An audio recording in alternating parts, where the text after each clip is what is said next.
Hello नाज़रीन। तो मेरे हमनशीन की इस एपिसोड में आप देखेंगे कि स्नोबर का पछतावा के मारे जो है वो बुरा हाल होता है। उसने सोचा था और क्या हो गया। वो तो दरगज़ई की तरफ जो है वो मैली नज़र से भी नहीं देख सकती थी। जो अभी था उसका हसद और जलन खजिस्ता के लिए था। दरगज़ई को वो भी बहुत मोहब्बत करती थी और बहुत चाहती थी और बहुत संभाल कर रखना चाहती थी। वो चाहती थी कि दरगज़ई उसका हो जाए, मगर दरगज़ई ने सारी उम्र उसकी तरफ जो है निगाह उठाकर भी नहीं देखा होता, उसको अहमियत भी नहीं दी होती। सनोबर के बार-बार उसको अपनी तरफ बुलाने पर, अपनी तरफ राग़िब करने की कोशिशों के बावजूद भी दरगज़ई जो है वो उसे मुँह तक नहीं लगाता था। इन्हीं बातों की वजह से जो है सनोबर ने जल भून कर ये इंतहाई कदम उठाया था, मगर वो मारना खजिस्ता को चाहती थी और मार अपनी मोहब्बत को बैठी। अब सनोबर की जो हालत है वो बहुत ही गैर हो जाती है। उसको रह रह कर वो वक़्त याद आ रहा होता है कि उसने ये क्यों किया। पछतावे के मारे अब उसका बुरा हाल है। ज़मीर की आग में वो जल कर जब चूर हो जाएगी, तो वो जो है दरगज़ई की माँ के पास पहुँच जाएगी। वो दरगज़ई की माँ के पास जाएगी और उसको रो रो कर बताएगी कि मैंने जो है वो अपनी बहुत ही प्यारी चीज़ को अपने हाथों से मार दिया है। तो उस दरगज़ई की माँ को उसका कोई बात समझ नहीं आएगी। वो कहेगी क्या पागलों वाली बातें कर रही हो। तो उसको कहेगी मैंने मारा है, मैंने ज़हर दिया है। तो उसकी माँ कहेगी क्या कह रही हो, तो हमें तुम्हारी बात समझ नहीं आ रही। वो कहेगी कि मैंने दरगज़ई को मारा है, अपने दरगज़ई को मैंने अपने हाथों से ज़हर दिया है, मैंने तुम्हारे बच्चे को मार दिया। और जानती हो मैंने ऐसा क्यों किया? तुम लोगों को तो मैं कभी नज़र ही नहीं आई। इस घर में मुलाज़मा की हैसियत से फिरती रही हूँ, मगर मैं दरगज़ई से शादी करके इस घर में बसना चाहती थी। ना दरगज़ई ने मुझे कभी अहमियत दी, ना तुम लोगों ने अहमियत दी। अब देखो मैंने उसे मार दिया, तुम मुझे मारो मारो। वो कहेगी चची तुम मुझे मारो। वो उसको बहुत ही ज़्यादा जो है अंदर ही अंदर जो है ज़मीर की आग जो है कचोके लगा रही है। ये बात सुन के दरगज़ई की माँ के तो होश ही उड़ जाएँगे। वो एकदम तैश में आ जाएगी। वो ज़ोर-ज़ोर से जो है सनोबर को मारना शुरू कर देगी। वो कहेगी तुमने मेरे बच्चे को क्यों ज़हर दिया? तुम मनहूस, तुम आस्तीन का साँप, हमने तुम्हारे बारे में कभी ऐसे सोचा भी नहीं था। रो-रो कर दरगज़ई की माँ का बुरा हाल हो जाएगा। उसको कहेगी कि दफ़ा हो जाए यहाँ से, ये ना हो मैं तुम्हारा गला दबा दूँ। सनोबर को जो है वो धक्के देकर वो मार कर निकाल देगी। दूसरी तरफ जो है ये सारी बातें खजिस्ता भी सुन लेगी। तो खजिस्ता को याद आएगा कि दरगज़ई जो हमेशा से कहा करता था कि तुम्हारे हिस्से की मौत भी मैं ही ले लूँगा। मैं खुदा से कहूँगा कि मुझे मौत दे दे, मैं मर्द हूँ, मैं सह जाऊँगा, तुम तो कांटे चुभने से भी डर जाती हो। खजिस्ता को अब याद आएगा कि दरगज़ई तो उसके हिस्से की मौत को गले लगा चुका है। ये बात तो खजिस्ता के लिए बहुत ही ज़्यादा तकलीफ़दा होगी। वो रो रो कर सदमे से निढाल हो जाएगी कि वो कभी दरगज़ई की मोहब्बत को समझ ही नहीं सकी। उसको लगता था कि दरगज़ई तो सिर्फ़ उससे लड़ता झगड़ता है और उसको तंग करता है। मगर उसको ये वो इसकी लड़ाई झगड़े के पीछे उसकी मोहब्बत के बारे में जो है वो जान ही नहीं पाई। अब रह रह कर उसको दरगज़ई की वो यादें आ रही होती हैं जिनमें वो कहा करता है कि मैं तुम्हारी खातिर मर जाऊँगा, मैं तुम्हारे बगैर ज़िंदा नहीं रह सकता, मैं तुम्हारे प्यार में जान दे दूँगा खजिस्ता, तुम देख लेना एक दिन। अब खजिस्ता को जो है पछतावे जो है हर तरफ से घेर लेते हैं कि वो क्यों दरगज़ई को उसकी ज़िंदगी में ही उसकी मोहब्बत की कदर नहीं कर सकी। वो उसको हमेशा कोसती रहती थी, बददुआएँ देती रहती थी कि जैसे दरगज़ई जो है वो उसकी ज़िंदगी की सबसे बड़ी प्रॉब्लम है। मगर अब उसको एहसास हुआ है कि दरगज़ई जो ऊपर से बनता था वो वैसा नहीं था। वो तो अंदर से बस हर लिहाज से खजिस्ता की चाहत और मोहब्बत में डूबा हुआ था।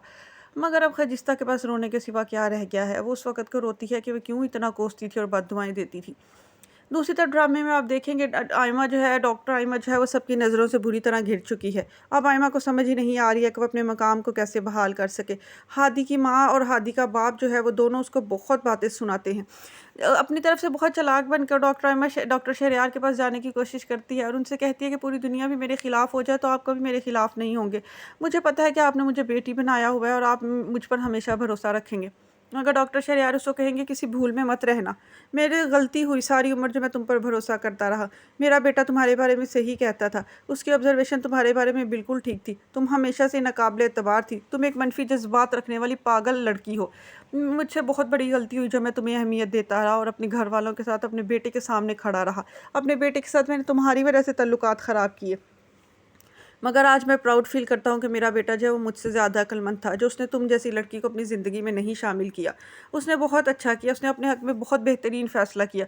दूसरी तरफ यहाँ से बेइज़्ज़त होकर जो है वो हादी के पास जाएगी। वो चाहेगी कि हादी से माफ़ी माँग ले, क्योंकि अब वो जानती है कि सबको उसकी हकीकत खुल चुकी है और कोई भी अब उसकी जो है वो चिकनी-चुपड़ी बातों में आने वाला नहीं है। वो हादी से कहेगी मुझे माफ़ कर दो, मैं कोशिश करूँगी कि मैं ज़िंदगी में कभी तुम्हारे सामने ना आऊँ। तो हादी कहेगा ये अगर तुम कर दोगी तो तुम्हारा मुझ पर बहुत बड़ा एहसान होगा। चली जाओ جاؤ ہماری زندگی سے، دفع ہو جاؤ، تم نے جو زہر گھولا ہے نا وہ ساری زندگی جو ہے وہ میرے وجود کا حصہ بنا رہے گا۔ تم نے اپنے حسد اور جلن میں مجھ سے میرا سب کچھ چھین لیا آئمہ، اب آئندہ کبھی مجھے اپنی شکل بھی نہ دکھانا، میں تمہارے ساتھ ایک دو پل بھی نہیں گزار سکتا۔